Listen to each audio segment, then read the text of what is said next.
middle powers must act together because if we're not at the table, we're on the menu. Somewhere Europe has to grow out of the mindset that Europe's problems are the world's problems, but the world's problems are not Europe's problems. चुन चुन करके हिसाब लेना ये मेरी फितरत है. Why should it be a problem if I'm smart enough to have multiple options? You should be admiring me. Bharat झुकने वाला भी नहीं. The rise of India will be determined by India.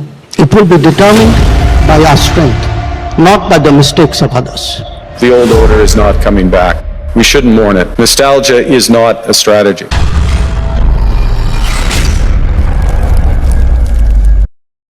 Hey guys, welcome back to my channel. For those who are new here, please do like and subscribe if you like this strategy and if you like the world order related information, if you like the systemic changes analysis, then yes, this is the channel. You are in the right place. Like the name says, Emerging World Order. And please do go check out my book as well. In that book, I have talked about emerging world order and upcoming changes, global changes all over in detail. Okay, so yes, please do like and subscribe. Let's get going. Let's get started. Let's talk about Arctic in this video. And yes, I'm not here to talk about Arctic GIS data, and I'm not gonna explain you the thermal imaging where the minerals are. No, I'm going to tell you the strategy. I'm going to tell you things that will surprise you. In fact, things that the way I'm looking at things, I think that by 2050, the entire geopolitics is going to change. The global geopolitics is going to change just because of one thing, that is Arctic. Okay, so let's talk about this. Let's get going. Let's get started. And what we're going to talk about is that India, Russia, and China, they're building a new Arctic alliance. Why I'm saying this? Why I'm not just saying a simple thing called cooperation? And there are lots of you who are very smart, who are very geopolitically savvy. You will probably say, come on, man, because I know some of you actually make these sarcastic comments too. I read all that, but so some of you will probably say that, oh, China and India don't even get along, how they're going to form this alliance. Fair enough. See, in geopolitics, wherever you converge, and your divergences, you leave your divergences in the cold box, you put them aside for the greater good. Okay, there is not a single country that has zero differences with any other country. All right, look at US and European Union right now. They used to be all brother in arms and all that. They still from time to time they talk about all that, but guess what, they're not. Okay, anyways, coming back to the point, on August 7th, what happened is that something that is very important. Russia's company is called Rosatom. It approved 7 Chinese vessels to operate through the Northern Sea Route between China and Europe. And Rosatom actually said that the important change is that previous container voyages were mostly experimental or one-off, while 2026 program is a regular weekly service during the Arctic navigation season. Now listen to me very carefully. During the Arctic navigation season. What does that mean? See, Arctic navigation season meaning that during the winter time, Arctic is not navigable. You cannot navigate through Arctic during the winter time because of thick ice. Now, there are quite a few challenges. Number one challenge is that icebreakers are one thing, but cargo ships with a icebreaker, it doesn't exist yet. All right, so in winter it's pretty much impossible. Now comes the summertime. So in summertime, what happens is that by 2035, the climate data says that due to global warming, the summer Arctic ice will melt. Okay. And during the summertime, lots and lots of Arctic ice actually it becomes thin and it's navigable. And that's what that means, the Arctic navigation season. Now, the benefit of this whole Arctic travel or Arctic voyage is that if China takes, uh, say from Ningbo to all the way to Felixbro in United Kingdom, if it takes through Indian Ocean, the Strait of Malacca, then Red Sea, and then to United Kingdom, it will take at least 40 days. But when China uses Arctic, it only takes 21 days. Okay. So this is why China has moved from testing to scheduling. Now China is using that as a proper shipping lane. And of course, like when the route is shorter, then you're talking about less money, cheaper goods, and better supply, right? All that. So this is one aspect of the Arctic thing I'm talking about. And I'm not here to talk about the news at all. You have to understand this, okay? I'm just laying the background right now. So stay with me till the end, okay? Now comes the second part of this whole entire thing. On August 12th, President Putin, he made the next announcement. Okay. So he said that countries discussing Northern Sea Route cooperation with Russia are, quote unquote, primarily our friends, China, India, and others. So let me actually share my screen real quick and then you can actually see what I am talking about. Okay. And yes, it's right here. Okay. So now, if you look at it, you will see, and those countries that want to work with us are showing interest in it, and those are primarily our friend. This is the TASS. This is a Russian newspaper, okay, news agency. China, India, and other countries. They are discussing these issues with us, and will certainly welcome joint work with our friends. All that. So other countries are mainly Japan, North Korea, South Korea, Thailand, Indonesia, Lhasa mainly, Vietnam, Philippines. These are all ASEAN countries. They're all interested in this thing. Okay. And then there are some CIS countries as well. So because of sanctions, Russians lost lots of uh, investment. Okay. And the whole entire Arctic development plan was halted. All right. In fact, some experts say that the whole Russia Ukraine war was dragged further because they don't want Russia to develop the Arctic. I don't believe that because that will be a very short-sighted view as far as strategy is concerned. So again, what happened? Then on August 13th, on August 12th, President Putin talked about India showing interest in Arctic and all that. Okay. Then on August 13th, India went one step further.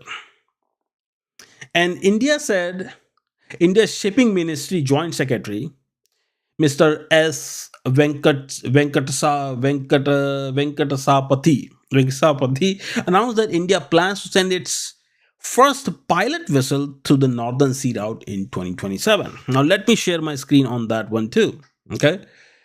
So, right here, India to send first ship along Arctic route next year. This is the official they are saying, okay? And then you can see, as you can see in my screen, a 5,600-kilometer Arctic route or Northern Sea Route runs off Russia's Arctic coastline and is the shortest shipping route between East Asia and Europe. Climate change and receding ice open up. We're not going to talk about all that, okay? In 2027, we are planning to have the first pilot vessel running through the Northern Sea Route and all these things they said, okay. And then he's saying who is leading the Indian, so this joint secretary, he also said that they're interested in Eastern Maritime Corridor as well. Eastern Maritime Corridor is another name for Chennai Vladivostok corridor. So India is already there through the Eastern Maritime Corridor. So Arctic will be linked to to this Eastern Maritime Corridor, Arctic as in St. Petersburg. Okay, and also he also said that India. He also spoke about India's interest in multimodal trans-Arctic transport corridor. All right, so what he's saying that we are seeing huge possibilities not only for EMC but also for the NSR. So they're going to link all that together. And I had said this thing 3 years ago. Okay, 3 years ago, I made proper video on this whole entire thing where I have explained the whole entire Arctic situation with proper GIS data as to how much territory, Arctic territory, Russia controls. Russia controls almost 51%. Okay, and what's interesting thing is that 83% of Arctic's oil, natural gas, minerals, and everything falls into Russian territory. Okay, so now why you see Russia Ukraine war and European Union, they are all worried and all crying about something, right? Because they're not getting the piece of the pie. Okay, and because they're not getting the piece of the pie, so all these people, and I'm not gonna turn this into a conspiracy theory, so they're just dragging all these things so that they can weaken Russia. Anyways, so this is what is going on. Then another thing happened. Okay, so President Putin's aide Igor Levitin, he said that China and India are proposing to partner with Russia in building the merchant ice capable fleet required for Arctic transportation. And I have said this thing in my videos in the past that India has already invested heavily into shipbuilding, and India is already working on 4 icebreakers, and India is also working on icebreaker cargo ships.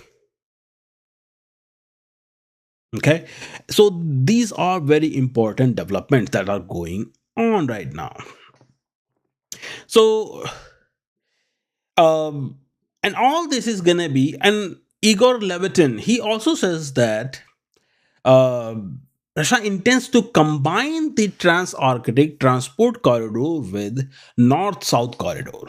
Now let me actually share my screen again and show you what I'm talking about. So what they're saying is that they want to form a closed loop, and I had said this closed loop thing 3 years ago. Once again, when I made the Arctic video and the whole Middle East strategy and all that, and I clearly said that they are eventually going to connect this whole entire thing from this Arctic to the Barents Sea. You see Vladivostok Chennai corridor, which is Eastern Maritime Corridor, Chennai. Then from here they're gonna go to Chabahar, then Tehran. This is gonna be through the Caspian Sea, and then also Iran has already started the work, tunnel work with Armenia. Okay, so down the line we will see Armenia getting involved into this whole thing too. All right, now through Caspian Sea, then through to St. Petersburg, and then another alternate route will be through Suez Canal and through this, and then to Europe and all that. So Saint Petersburg ultimately. This is what the connection will look like. Now, what this will do, as you can see, this is why Russians are involved here in the Indian Ocean with India. The Russian naval presence is here. There is a reason for all these things, guys. Whatever is happening, okay, and then what's going to happen is that this Vladivostok Chennai corridor will directly be connected to St. Petersburg via rail and all that. Okay, and via rail or through sea lanes as well through here. Hmm? And then from here to directly to Chennai, and then India already is working on Andaman, the whole Nicobar Island and all that. And then from India's eastern coastline, it's a very long coastline, so India will have all these coastlines to actually take control of all the trade through this side, eastern side, and then there is a western side, right? So this was the whole plan. Now there's another thing that why I said that down the line we will see that that Iran and Israel may actually sort out their differences too. Okay, why is that? Why I'm saying all this? See, Iran is in dire need of money. Israel is in dire need of money and security as well. Same thing for Iran too. And INSTC is already there. It goes through Iran already. Okay. And if Israel, instead of dealing with, Gaza, all that mumbo jumbo, if Israel joins the club, and if Iran and Israel they join the club and work together, then as you can see from here, right? So you can have proper IMEC from here, and then you can already can go into the Mediterranean Sea somewhere around here. Okay, so all that can be done. Okay, and this is, I think that this is a much better strategy for Israel and Iran than anybody else. Why? Because of all the alliances that are being made, that's called Mecca agreement and all that. Those things can go south any day. Saudis may think about something, they may come up with their own ideas, and they may start to go in a different direction. Anyways, let's stick to the point, okay? Otherwise, this is gonna get dragged too long, and I don't want that. All right. So the question really is that why do these three countries need this alliance? There are many reasons for it. For Russia, for Russia, Russia already controls the central infrastructure of the Northern Sea Route. Russia is Arctic superpower, hands down. Russia has 40 icebreakers, and no other country has icebreakers. In fact, Canada has 4 icebreakers out of 4. Probably one or 2 or 3 don't even work. Is that bad? And but Russia's biggest weakness is now obvious. It does not have enough commercial ships to scale the system. Like I said, that having commercial ships, or say the oil tankers and all, is one thing. Then having cargo ships that will actually ship the containers is another thing, and then having a cargo ship with icebreaker capability is whole another thing. Or you have icebreakers and you basically escort those cargo ships through your icebreakers. That's another thing that can be done too. But question will be then, how expensive would that be, right? So Russians are openly saying this thing that they need foreign partners because Russia is not prepared for required volume of shipbuilding and has much more experience building ships for oil and LNG. Like I said, so this is another thing. Okay, now there is other problems that are involved into this whole thing, and I'm going to talk about that little bit later on. Okay, when the context is there. Then comes, so for Russia, Russia needs partners, Russia needs money, Russia needs investment into these things so that they can build ships, they can have terminals, they can build the ports, and they can build a security architecture in that neighborhood as well. So Russians are already in the Indian Oceans, and now India is gonna be there in that region too, and Chinese are gonna be there too. Why is that? Because Chinese have already called themselves near Arctic state. Okay, Chinese call themselves near Arctic state, and I think that India should call itself farther Arctic state. Okay, and somebody living on the moon should call themselves moon Arctic state. I mean, you see how the narrative is built. Chinese immediately came up with near Arctic state. That's what they call themselves. Anyways, so now what Chinese wants to do? Chinese have the opposite problem. China doesn't have uh, the shipping routes. China doesn't have the control of geography and all that, right? But China possesses what? China possesses massive cargo volumes, enormous, I would say, shipbuilding capacity and all that. So, so China is ready to do that. And then also, China has other problems too. That China realizes that Malacca Strait with India, contention with India. Let's say India may not say or do anything, but still, in the Strait of Malacca in Singapore, I will say, okay, in Singapore, US and Chinese interests they collide, and it's right there in the Strait of Malacca. So if Americans decide to do something, then they may do something over there, and that may actually create bigger problems. Disruption is all it takes, right? It doesn't even have to be a full-fledged war or any such thing. It's just the disruption. So with Arctic sea lanes opening wide, that helps Chinese in bypassing lots of things. And what does that mean? It means that after 2035 and by 2050, when the Arctic sea lanes are even more open, as the Arctic ice is gonna melt constantly, okay, then what you're going to see is that Indian Ocean will be a backup plan for China more so than anything else. So Indian Ocean will become at least less of a priority for China, and so less contention for China, and all the plans the Chinese were making about, sometimes CPEC, sometimes CMEC, sometimes CTEC, all that good stuff that they were trying to do, they may actually not even worry about doing all that. Why? Because they will have a proper Arctic sea lane.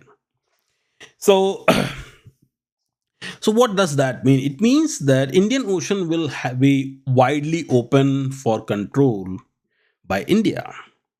Chinese may simply control the South China Sea lane, that part of the thing, and Russians may control the entire Arctic. So if somebody tries to create a mess in these three parts, then they will have to deal with the three great powers. India is not Iran, China is not Iran, and Russia is not Iran either, right? So so you can make a mess one or two places, that's fine, you can get away with it, but sometimes certain things are there, you don't mess with those. So certain powers, they will get the message too, okay?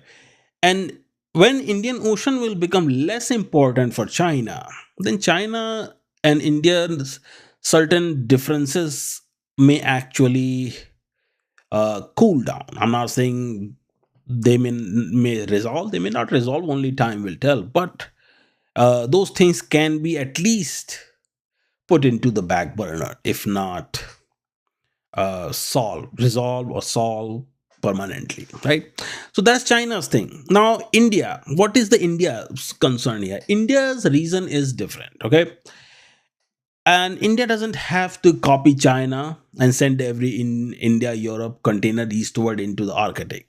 Why? Because for India's geography is something that I would say it's in for India, it is good regardless.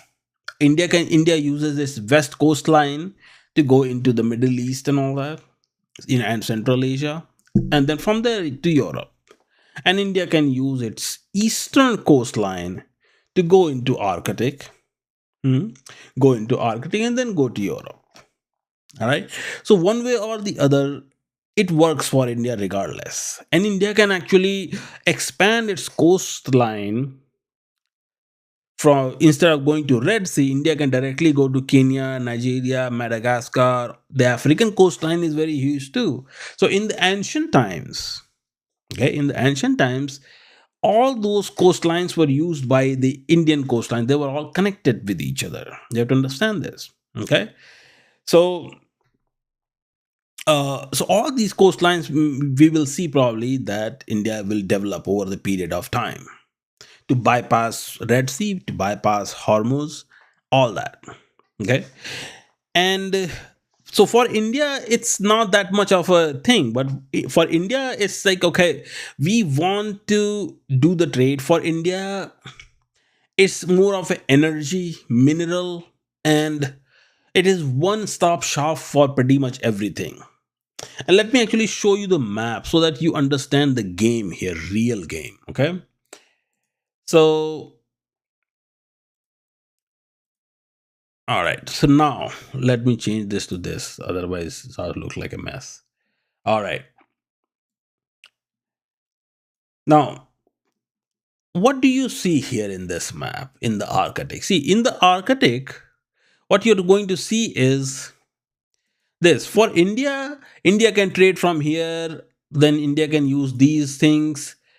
from here, then through Ethiopia, Sudan, Libya, all that. India can bypass all that into Europe without any problem. From India can come to Sudan, India go to Egypt, then to Greece and all that. India can do all that. Okay. Now, for India, Arctic is important because if you look into it, then India buys oil from United States. India buys uranium and Canadian oil. Okay, and then India will definitely get all this stuff from Russia too. So for India, it is one stop shop for everything. Considering that the way India is developing right now, it will need energy, minerals, raw material. See, and this is what the Chinese advantage was. Okay, what China did, and I'm going to talk about all these things down the line again, but just as a reference sake. Okay, do you know what is Brazil's export to China? How much Brazil exports to China? Do you know this? Do you know the number? $100 billion. That's what Brazil exports to China. Do you know how much India exports to China? $18 billion, give take. That's it. Now ask yourself why that is. You know why that is? It's because when you need manufacturing, for manufacturing, you need raw material. And China played it very smart. Chinese were importing the raw material from Brazil, Russia, South Korea, Japan, all these countries. And then what they were doing is that they were manufacturing the real goods, real products out of these raw materials and exporting it to the rest of the world. And that's what India needs. India needs raw material, India needs energy, India needs all that to be the top exporter in the fourth industrial revolution. Okay, now remember I said earlier that there will be some serious geopolitical changes. And number one geopolitical change, first of all, lots of people take Canada very lightly. This is northwestern passage to Europe. Okay, and this is what will India use for its energy needs and all that from Canada, energy, uranium, all that. Okay, and Canada has rest of the I think the rest of the 40 some percent or 45% of the Arctic territory is under Canadian control. Okay, which has almost like 15% of the raw material and all that. And rest of the 1 or 2% of the Arctic is controlled by countries like Denmark and Sweden, Iceland, Greenland, these countries. Okay, but they don't have much of resources or something.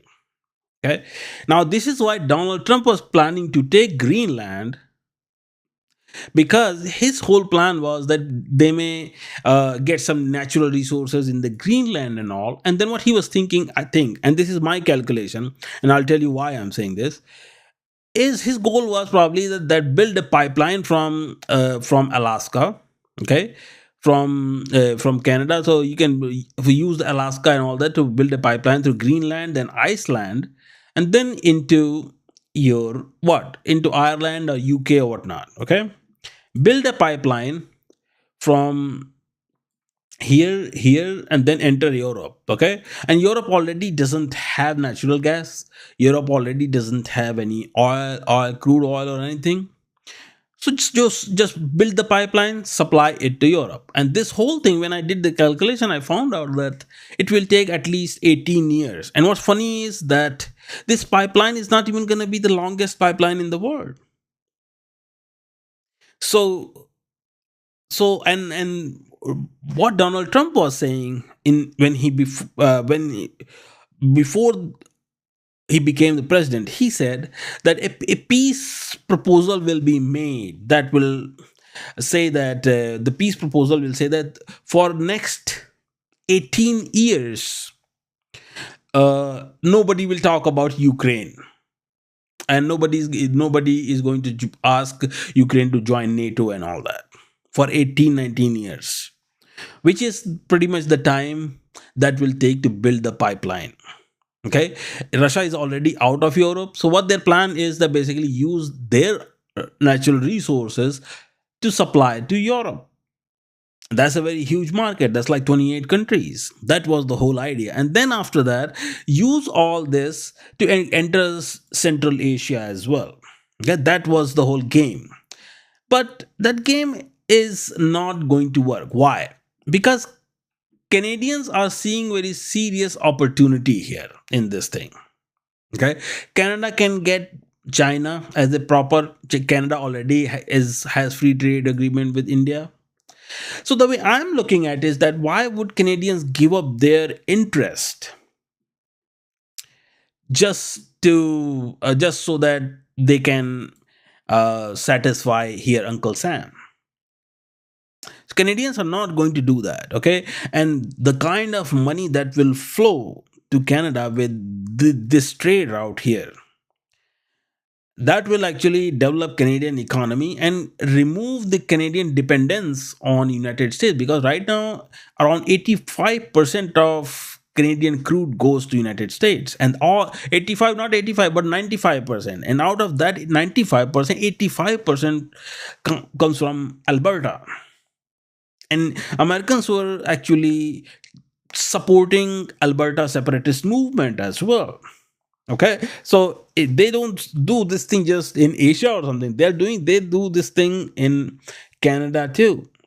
So for Canada to get rid of all this, uh, Canada to protect Canada is separation and all these activities. Canada will have to remove that dependence, and only way Canada can remove that dependence is by grabbing these huge markets. Okay, by grabbing these huge markets of what? Russia and China and the Asian countries. And when that happens, and when Canada starts to become rich, okay, do you really believe that Canada is going to take crap from anybody after that?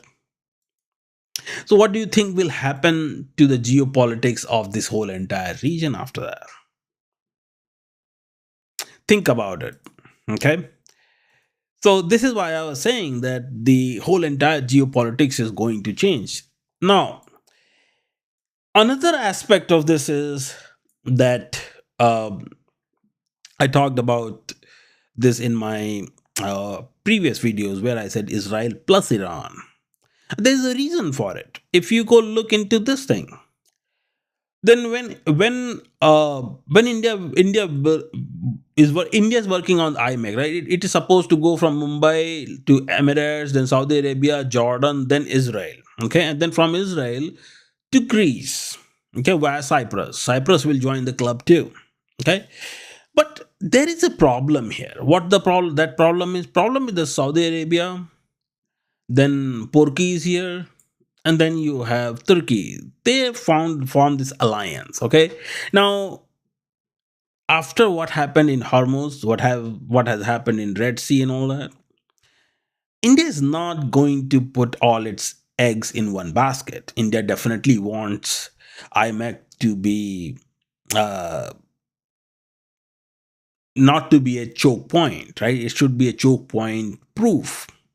And only way it will be choke point proof is when it goes through it goes through Chabahar, through Iran, okay, and then from Iran to Syria or to Israel. From there you can do that, okay, and then to Greece and Europe, or you go to Oman, and then from Oman you go to UAE, and then you can go to Saudis and all that too. But overall, India will actually try to find alternatives. And for Israel, with this threat, with this as threat, and then you have Porkies here with them as threat. Uh, so Israel's best bet is to be friends with this guy right here. And for Iran, Iran knows that this is a problem for Iran. Turkey will, if Turkey they become stronger, then they will become problem for Iran too. Okay, make no mistake, and Iranians know this. So with all the INSTC, then let's say IMEC also, they all going through here. Why would Iran and Israel not want this thing? Um, and they both will want this eventually if they understand, if this is developed properly, then okay. The monetary benefits of these corridors, and especially when it is connected to the Arctic, right? You have to understand, Iran is a very close ally of Russia as well. Iran is in BRICS as well. So, so you understand the game here, right? So, so Israel has nothing to lose but to join it, and and give up the whole Iran is a problem narrative. Then Israel will have to start saying that Turkey is a problem and start to protect Cyprus because it's right there, right next to Israel. So these are certain angles that we are going to see just because of all these corridors that we are talking about. Okay, now, so these are just some of the things, right? Now, Arctic in itself is not just like, okay, this is uh, a rock solid deal, we are done, yay. Hmm? Arctic has its own challenges. All right. First of all, is its seasonality, like I explained earlier, right? So, northern sea route is still typically open for Russian oil traffic only from roughly July 1st to October 1st. So you can say July, August, September, or 4 months. Reliability, Arctic weather, and ice, remain unpredictable enough that even Sea Legends 2025 trial voyage suffered a weather-related delay. So weather is unpredictable. You have to understand about Arctic. Arctic is ocean that is frozen. Antarctic is land that is frozen. That's the difference between Arctic and Antarctica. Sorry. Antarctica is land that's frozen, and Arctic is ocean that's frozen. That's why it's called Arctic Ocean. All right. So, and then cost also. So, save, I mean, the distance, it will be short, yes, may save time, money, all that, but uh, it may actually become more expensive because of the ship's insurance, potentially icebreaker assistance, all that thing. So that may increase the cost. And I think that with the INSTC, IMEC, and your Arctic corridors all combined, I think that UAE may eventually become the net insurance provider, just like United Kingdom had this Lloyd's of London. I think UAE may become the insurance provider for the Eastern Hemisphere altogether, just because of all these connectivities and all that. And UAE already is a financial hub. Then also another problem is fleet shortage, right? You will have to build more and more fleets. Then you have Bering Strait. So Bering Strait can be a choke point, but because it's all in the Russian, one side is Russian territory, other side is the US territory because of Alaska and all that. That can become a contention, but if it will become a contention, then I think we will be into serious war type situation. Then NATO is also getting involved into it. NATO had launched its Arctic Sentry in February 2026 this year. So they are trying to, specifically strengthen their military posture in the Arctic. But then again, I think that the developing the whole entire Arctic thing for NATO and America and all will probably hurt them even more so than anything else. Why? Because uh, Americans already have lots of choke points that they had control over. But if you keep going into other choke points just so that you can finger it and create nuisance over there, that with bad intentions, then sooner or later it's going to come back and bite you. That's what my point is. Okay. And if we look into the Bering Strait, actually, so da, da, da, it will be somewhere.